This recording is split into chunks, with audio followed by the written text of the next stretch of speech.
Then you have to think about, how to assess the risk. Obviously, many, many people have had thoughts, perhaps even you as a potential helper of people with depression have had this thought that maybe I'd just be better off dead. I think people have that from time to time. But how do you assess the risk? We call these risk and protective factors. And they're not foolproof. But there are some things that seem to elevate the risk of following through with an attempt. One elevation is whether you've had an attempt in the past. So if somebody does say that they're thinking about suicide quite a bit, we want to know whether they've ever acted on an impulse or acted planfully to try to end their life. So we'd like to know whether they've had suicidality themselves, whether they've actually tried to end their life before.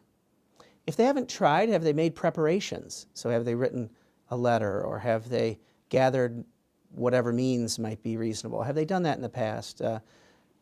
We're interested in that as a risk factor. Obviously, if people have planned it out before and began to make preparations, their risk of actually following through with an attempt is much greater. Interestingly, also, if they've had a family history of suicide, someone in their family tree has ended their life, there is a greater risk that they might act on their impulse to or their plan to try to end their life. So that's an important risk factor. Other risk factors are people who are involved in substance abuse. So we do know that people who have a history of abusing substances, and particularly those who are either drinking too much or using illicit drugs, are at greater risk to make an attempt. Also, people who live alone. There's loneliness and depression often go together. When people are feeling depressed, they often step away from their usual group. So that can be part of how loneliness comes into depression, and that is when you start to feel sad, you begin to step away from people, often because you think it's not going to be of much use to spend time with them. And also, sometimes people are worried that folks would not be interested in talking with them. So being isolated is another very important risk factor to consider. Also, when people are having a great deal of difficulty sleeping, especially not getting enough sleep, that can elevate your risk as well. In addition, people who have strong anxiety, particularly people who are experiencing panic attacks, which is a sudden surge of unexpected anxiety, the risk increases as well. So when we're asking about kind of what people have been thinking, how much they've been thinking about ending their life, how intense and how frequent is an important element. But then we begin to ask about these risk factors, like living alone, like using substances. And I'm sure we'll have a chance to study even more potential risk factors as part of this program. Then we're thinking about what are some of the protective factors? What are the things that make it somewhat less likely that someone would act on their desire to end their life, or at least their thoughts about ending their life? One thing is sort of the opposite, and that is, do they have a close, confiding relationships with others? Are they in contact with others? For others, having a religious or spiritual life can sometimes be protective against ending one's life. Also, having folks who depend on you. It's certainly not a foolproof, but for many people, when they have children or others or elders or people that are really depending on them, that can help prevent or be protective against suicide.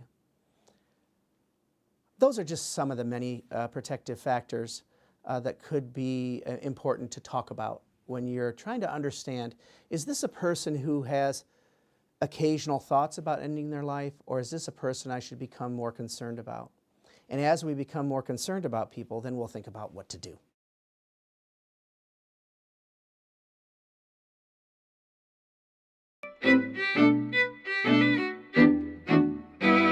So now let's imagine we've understood a little bit about how much they're thinking about. We've begun to assess some of the risk and protective factors.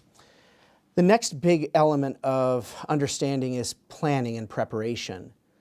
So it is really important to ask a person what have they done so far to get ready to end their life? What have you been thinking about in terms of a method? It's sometimes really better to just assume that they have been and to ask them in that way. Because if they haven't really been planning and haven't really been preparing, they'll say, well, I've not gone that far. But if they have planned and you say it in a way that suggests you're open to hear, then you're likely to hear about things like, I've been collecting pills, or I bought a rope, or I have a handgun. That's what I've been thinking about. Or I've been picking out some places where I might drive my car and crash into something or go over an overpass. Those are the things you want to hear about. And when we're thinking about suicidal plans, we're thinking about how likely it is to be lethal. That's an important part. So sometimes people have a plan that is not very likely to end their life. But for others, especially those interested in or thinking about using handguns or any kind of a gun to end their life, then their risk factor is much greater. So we want to know about their ideas about planning and preparation. Now, if you hear that a person is thinking, well, maybe I would just take a couple of pills and drink a glass of whiskey, they might think that puts them at risk for ending their life, but it's not likely in your mind that this could actually succeed in ending their life.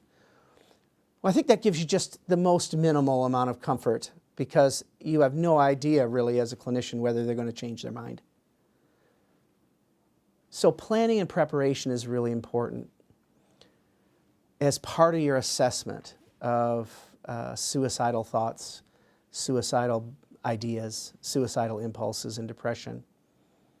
So we're going to be asking, is it on your mind? Tell me about it. And ask it in a way that suggests you're open to hear about it. And it's not unexpected to you. This is what happens with depression.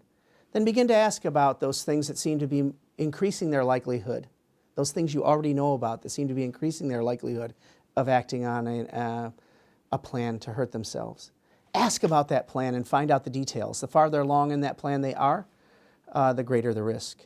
And ask about and think about the means and whether in fact they are thinking about a method that's very likely to succeed. All in all, there's only so much you can do as a helper in detecting and responding to suicidality, but it is a big part of working with people with depression. And even if they don't quite meet the full mental health diagnostic criteria, sometimes people can really feel that their life is really not worth living at this stage. And we're here to try to understand that and try to give some help. So assuming you're working with someone with depression and you begin to worry about them. They have thoughts and a plan, which are usually the two things we're thinking about the most. And if we have a thought and plan and some preparation, then we're worrying even more than that. Now, sometimes people will make a commitment to you that they're not going to end their life. Sometimes those commitments are useful, but often it's really hard to tell. People aren't really always able to keep their word. So that's part of it. We really want to ask them, as part of our understanding of what to do, is, are you going to end your life? And when might that be? That's an important part in planning out action steps. Assuming we feel that they are at risk, we've considered the risk factors of plans and preparations, and they're admitting that they are expecting to end their life. If all of those four things are present, we've got to absolutely take action. We often take action even when all four of those are not present. But one of the things that we attempt to do is to try to find a way to help people remain safe until they change their mind.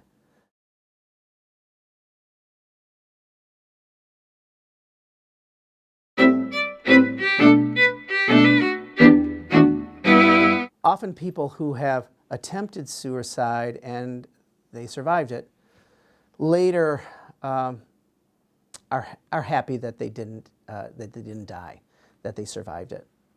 Because we all know that moods can rise and fall, and depression and the desperation associated with suicidality can change over time.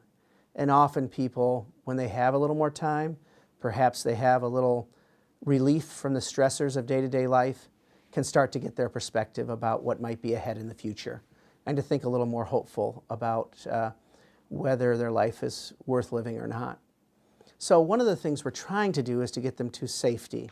And for many people with very strong suicidality, a hospital, a psychiatric hospital or a medical hospital, spending some time there is one of the ways we address suicide in this field.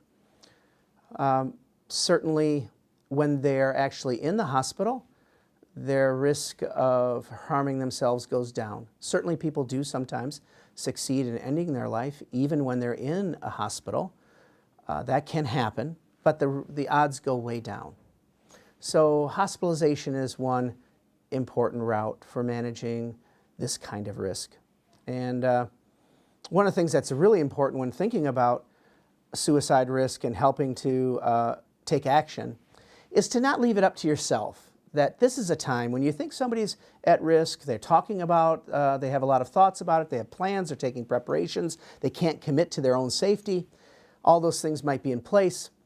It's important to get a colleague, to get somebody else involved, and to talk it through with them. Sometimes it's even nice to have another person meet with the individual to get their assessment as well. It's always nice to have more than one piece of clinical input when you're thinking about what to do next. Many, if you really feel that the person is at risk, many hospitals have psychiatric emergency services. Not all. Sometimes in rural areas and sometimes in underserved urban areas, there isn't a specialty psychiatric emergency room, but if there is one, it's a good place to consider. But a regular emergency room is useful as well. So that's one route, is this protection. Another route is to increase the contact we have with people, but not necessarily put them in the hospital or have them go to the hospital on their own accord.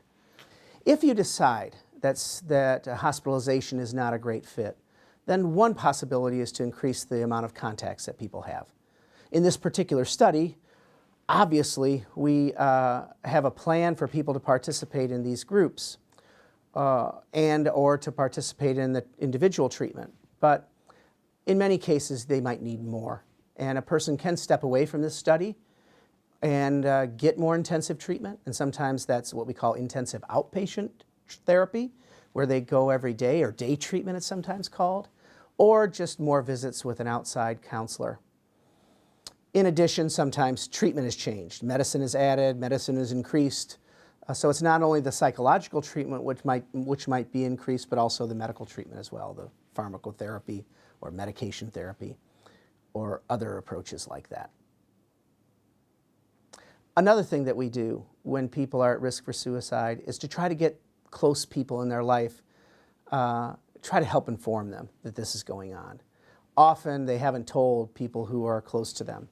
And letting people know, family members and friends, that this is happening can often be really helpful for people with, who are experiencing suicidality or having thoughts about ending their life and significant plans for it. Now, it's best, of course, if the person themselves agrees to talk to their loved ones about it or a particular person about it. But occasionally, when things are really risky, it's important for us to break our confidentiality and go directly to talk to a family member or a close friend, particularly a family member. The same goes for hospitalizing. Sometimes people don't want to go to the hospital, but if their risk is great enough, people can be hospitalized without their consent. And that's always a difficult time. Most of the time it doesn't happen that way. But please understand, our main goal when somebody is at great risk is to try to help them be safe.